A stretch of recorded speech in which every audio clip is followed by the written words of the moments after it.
Dans cette leçon, nous allons apprendre à importer du texte dans InDesign. On va étudier comment lier des blocs de texte entre eux. On va apprendre à colorer du texte, à le sélectionner. On va également découvrir le placement semi-automatique et le placement automatique. Première chose, ce que j'ai oublié de vous dire lors de la séance précédente, honte sur moi, c'est que à chaque opération, bien sûr, il ne faut pas oublier d'enregistrer notre fichier.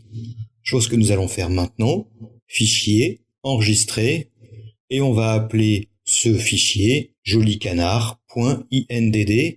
INDD signifie tout simplement InDesign Data, fichier InDesign. Voilà. Donc maintenant, notre fichier est enregistré, nous sommes prêts à importer du texte. Pour cela, nous allons faire fichier, importer, puis dans la fenêtre de dialogue qui apparaît, on va choisir text.doc qui se trouve dans le dossier Initiation InDesign. Ce fichier s'appelle text.doc. .doc, ça signifie que nous sommes en présence d'un document Word. On va maintenant cliquer sur Ouvrir et je peux observer que mon curseur est chargé. En effet, je vois apparaître du texte à côté de ce curseur. Ça signifie que dès que je vais cliquer, ça va créer un bloc contenant du texte. Je vais cliquer en haut à gauche de ma colonne et j'aperçois mon bloc de texte qui apparaît et celui-ci prend la taille de la colonne. Voilà l'utilité de créer des bons repères pour marge et colonne, parce que mon texte se met tout de suite en place là où je le souhaite. Et j'observe que en bas à droite de mon bloc, il y a un petit plus rouge. Ce plus rouge signifie qu'il y a du texte en excès. Autrement dit, que j'ai besoin de créer d'autres blocs pour voir la suite de mon texte. Je vais me reculer un petit peu. Je vais cliquer sur ce plus rouge et je vais aller cliquer en haut à gauche de la deuxième colonne. Voilà, j'ai à présent mes deux colonnes. Si je regarde de près ma deuxième colonne en haut à gauche, j'observe une flèche bleue qui signifie que le texte provient d'un bloc précédent. Maintenant, si j'observe ma première colonne en bas à droite, je vais observer aussi une flèche bleue qui signifie que mon texte continue dans un autre bloc. Maintenant, on va observer la liaison entre les blocs et qu'est-ce qui se passe si je change la taille d'un bloc. Qu'est-ce qui se passe dans l'autre bloc? Pour bien comprendre, nous allons coloriser le paragraphe qui se trouve à cheval entre les deux blocs, c'est-à-dire qui démarre dans la première colonne et qui se termine dans la deuxième. Pour cela, je vais sélectionner du texte. Alors, en théorie, pour sélectionner du texte, bien entendu, il faut l'outil texte. L'outil texte qui est en forme de T. Mais on va voir ce qui se passe si j'ai oublié de sélectionner l'outil texte. Et comment InDesign va me faire gagner du temps. Là, je peux observer que j'ai bien ma flèche noire sélectionnée, donc je n'ai pas mon outil texte. Qu'est-ce qui va se passer maintenant si je double-clique à l'intérieur de mon bloc texte? Alors là, je peux observer que mon curseur est apparu à l'intérieur du bloc de texte et ce n'est plus ma flèche noire qui est sélectionnée, mais bien mon outil texte en forme de T. Voilà comment je peux gagner du temps et me retrouver avec le bon outil directement. Alors maintenant, la sélection du texte, on peut cliquer glisser sur du texte bien sûr, mais qu'est-ce qui se passe si je double-clique sur un mot? Je vais double-cliquer sur ce mot et je peux constater que mon mot est mis en surbrillance. On parle de surbrillance, on peut parler aussi de mise en négatif. En tout cas, InDesign me fait comprendre que ce mot est sélectionné.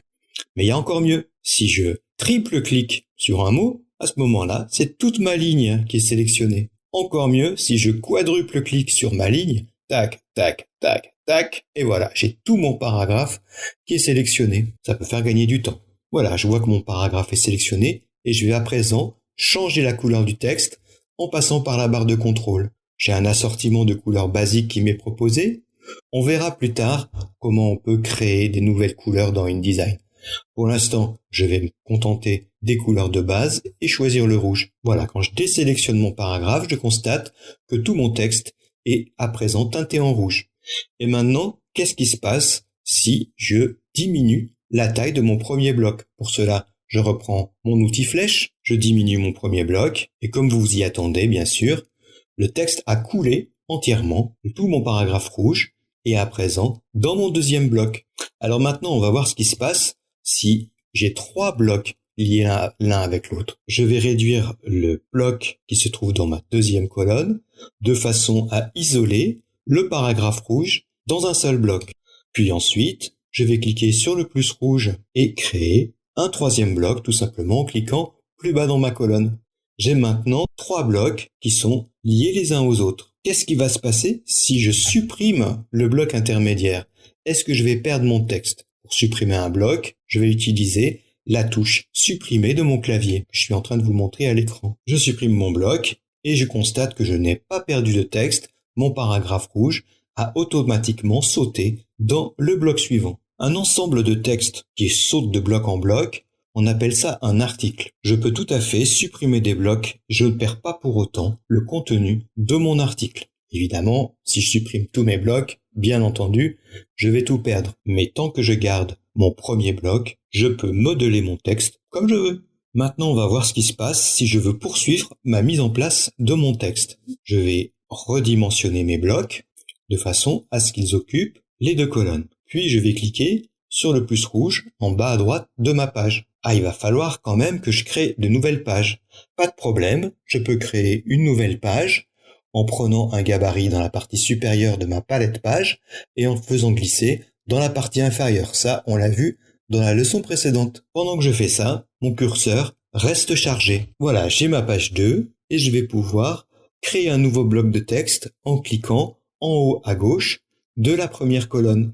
Seulement, je vais essayer un nouveau mode de placement de texte, le mode semi-automatique. Pour cela, j'ai besoin de ma touche Alt.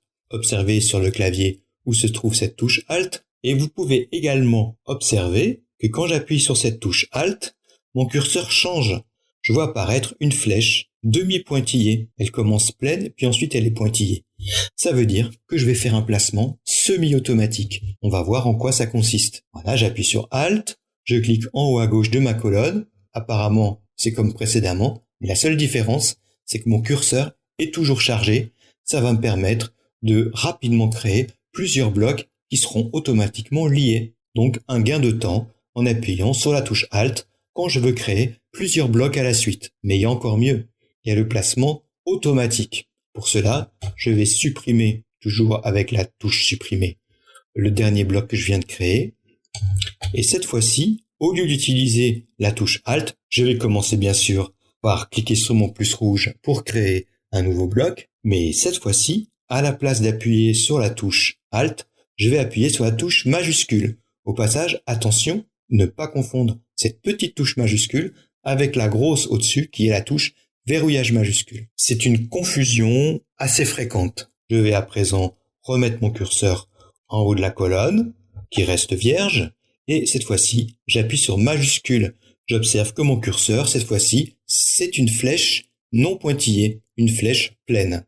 Et quand je clique, InDesign va se créer autant de pages que nécessaire pour faire apparaître le texte. Je vois qu'il a créé 2 pages supplémentaires et il les a remplies à l'intérieur des colonnes du texte.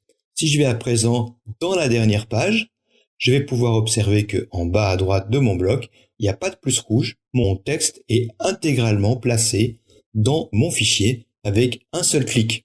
Voilà, c'est pratique quand on a un texte assez long à placer à l'intérieur d'un fichier InDesign.